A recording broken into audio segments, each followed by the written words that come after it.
شروع کرتا ہوں اللہ کے نام سے جو بڑا مہربان اور نہایت رحم کرنے والا ہے۔ حضرت انس رضی اللہ تعالیٰ عنہ سے مروی ہے کہ نبی اکرم صلی اللہ علیہ وسلم اپنے چند صحابہ کے پاس سے گزرے۔ ایک بچہ راستے کے درمیان بیٹھا تھا۔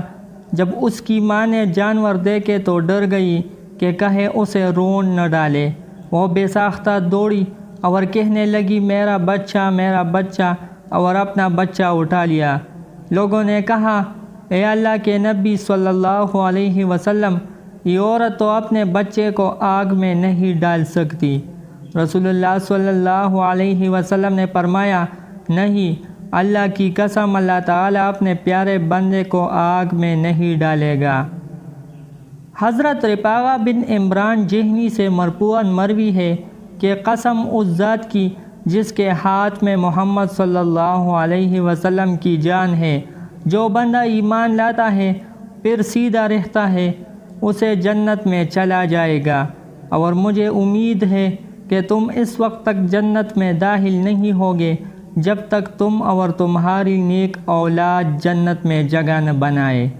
اور مجھ سے میرے رب نے وعدہ کیا ہے کہ میری امت میں سے 70,000 بغیر حساب کے جنت میں داخل کرے گا۔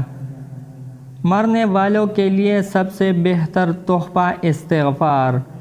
حضرت عبداللہ بن عباس رضی اللہ تعالیٰ عنہ سے روایت ہے کہ رسول اللہ صلی اللہ علیہ وسلم نے فرمایا قبر میں مدفون مردے کی مثال بالکل اس شخص کی سی ہے جو دریا میں ڈوب رہا ہو اور مدد کے لیے چیخ پکار رہا ہو۔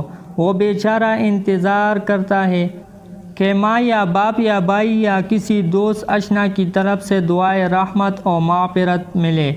جب کسی طرف سے اس کو دعا کا تحفہ پہنچتا ہے تو وہ اس کو دنیا اور مافیا سے زیادہ عزیز اور محبوب ہوتا ہے، اور دنیا میں رہنے بسنے والوں کی دعاؤں کی وجہ سے قبر کے مردوں کو اتنا عظیم ثواب اللہ تعالیٰ کی طرف سے ملتا ہے جس کی مثال پہاڑوں سے دی جا سکتی ہے، اور مردوں کے لیے زندوں کا خاص ہدیہ ان کے لیے دعائے مغفرت ہے۔ دوستو، اللہ جل جلالہ ہمیں ان احادیث مبارکہ پر عمل کرنے اور اپنی زندگی کو سنوارنے کی توفیق دے۔